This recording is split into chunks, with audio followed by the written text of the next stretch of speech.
আজ আমি শেয়ার করছি সংরক্ষণ করা মটরশুঁটি দিয়ে ঘুগনি রেসিপি। তার সাথে আমি কিছুটা ছোলাও দিয়েছিলাম। আসসালামু আলাইকুম everyone, welcome to Mampi's kitchen. আমি এখানে কুসুম গরম পানি নিয়েছি, তার মধ্যে দিয়ে দিলাম হাফ কাপ ছোলা, আর তার সঙ্গে দিয়ে দিচ্ছি হাফ কাপ এখানে মটরশুঁটি। আমি এই মটরশুঁটিগুলো যখন কম দাম ছিল তখন কিনে ভালো করে ছাড়িয়ে রোদে শুকনো করে একটা বয়ামে ভরে রেখেছিলাম। আর এটা একটা ছোট্ট টিপস বলতে পারো, যে কুসুম গরম পানি দিয়ে ভেজালে এটা কিন্তু একদম কম সময়ে ফুলে খুব সুন্দরভাবে পারফেক্টভাবে ফুলে যায়। তো আর এই মটরশুঁটিগুলো দেখতেই পাচ্ছ, দোকান থেকে যে আমরা বুট কিনি ঘুগনি খাওয়ার জন্য, সেই বুটের মতো কিন্তু খুব সুন্দর ফুলে টইটুম্বুর হয়েছে। আর ছোলা বুটটা খুব সুন্দর করে ফুলে উঠেছে। এবার এটাকে আমি খুব ভালো করে ধুয়ে নেব। তারপর চলে আসলাম সরাসরি কড়াইয়ে, দিয়ে দিলাম পরিমাণ মতো তেল, তারপর দিয়ে দিলাম একটা পেঁয়াজ কুচি আর কাঁচা লঙ্কা কুচি। তারপর খুব সুন্দর করে এটাকে একটু নরম করে ভেজে নেব। আর তার আগে বলে রাখি, তোমরা আমার ইউটিউব চ্যানেলে যদি নতুন হয়ে থাকো প্লিজ চ্যানেলটা সাবস্ক্রাইব করে রাখবে, আর ফেসবুক পেজ থেকে দেখলে পেজটাকে ফলো করে পাশে থাকবে। এরকম নিত্য নতুন রেসিপি আমি আপলোড করে থাকি, তোমরা চাইলে দেখে নিতে পারো। পেঁয়াজটা একটু নরম হয়ে আসলে দিয়ে দেব তেলের উপরে আদা রসুন বাটা। তেলের উপরে আদা রসুন বাটাটা দিয়ে যদি একটু ভেজে নাও, তাহলে কিন্তু তরকারির টেস্টটা খুব সুন্দর আসবে, মানে ঘুগনির টেস্টটা খুব সুন্দর আসবে। তারপর পরিষ্কার করে ধুয়ে রাখা ছোলা আর বুটটা আমি দিয়ে দিলাম। তোমরা যদি চাও ছোলাটা স্কিপ করতে পারো, শুধু বুট দিয়ে এই রেসিপিটা করে নিতে পারো।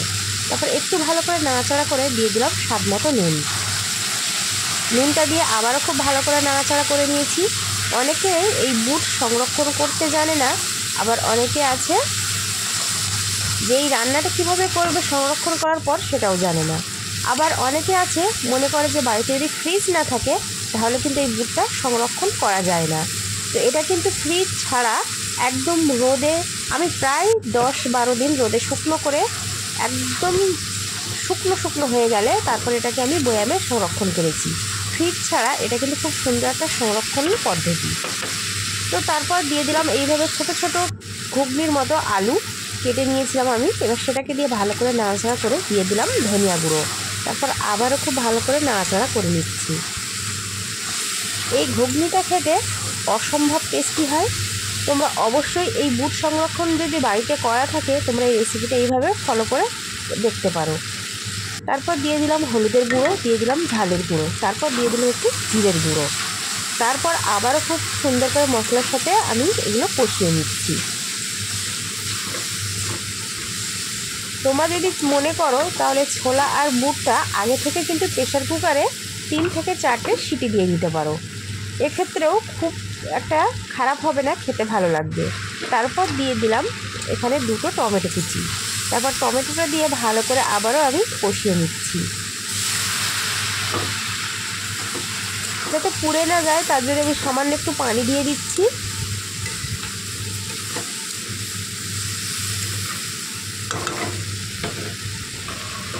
তো এখানে খুব সুন্দর করে আমি একটু নাড়াচাড়া করে নিয়েছি।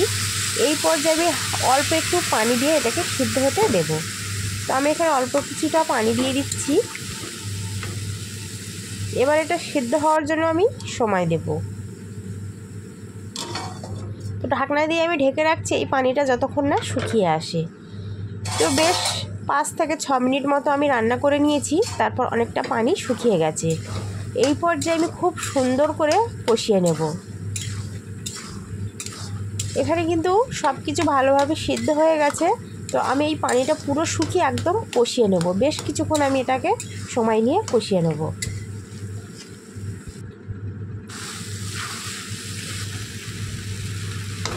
তো দেখতেই পাচ্ছ পানিটা একদম শুকিয়ে একদম মাখো মাখো হয়ে এসেছে, খুব সুন্দরভাবে কষানো হয়ে গেছে। তো তারপর আমি দিয়ে দেব ঝোলের পানি। ঘুগনিটা আমি খুব বেশি পাতলা করব না, একটু গাঢ় গাঢ় ভাবটা থাকবে।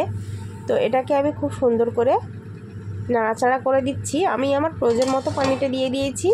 তো পানিটা যখন ফুটে উঠেছে তখন আমি একটু ঢাকনা দিয়ে ঢেকে রাখলাম বেশ 2 থেকে 3 মিনিট মতো। তারপর 2 থেকে 3 মিনিট পর আমি ঢাকনাটা খুলে নিয়েছি। তারপর আবার একটু ভালো করে নাড়াচাড়া করে দিচ্ছি।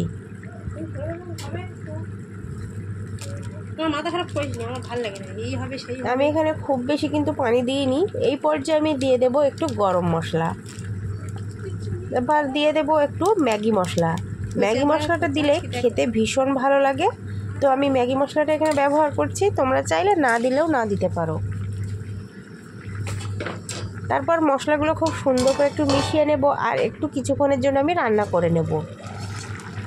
আমি খুব বেশি ঝোল চাইছি না, তো আমি খুব বেশি ঝোল রাখবো না। তো দেখতেই পাচ্ছ অনেকটা শুকিয়ে এসেছে। এই পর্যায়ে আমি ঢাকনাটা খুলে নিয়েছি, আর এবারে আমি ভালো করে নাড়াচাড়া করে দিচ্ছি। আর আমি ঠিক এরকমই রাখবো। তো আমি গ্যাসের ফ্লেমটা কিন্তু আমি বন্ধ করে দেবো। এবার তোমাদের কাছে যদি ধনিয়া পাতা থাকে তা ধনিয়া পাতা অ্যাড করতে পারো, এতে করে খেতে ভালো লাগে। তবে একটা পাত্রে নামিয়ে নিলাম, আর কালারটা কতটা সুন্দর এসেছে দেখো, খেতেও কিন্তু দারুণ ছিল। তো রেসিপিটা যদি তোমাদের ভালো লাগে প্লিজ রেসিপিটা বেশি করে শেয়ার করে দিও। তো উপর থেকে আমি 2টো কাঁচা লঙ্কা আর একটু ভাজা জিরের গুঁড়ো দিয়ে পরিবেশন করেছিলাম। তো আজকের রেসিপিটা ভালো লাগলে লাইক কমেন্ট শেয়ার করে দিও। আল্লাহ হাফেজ।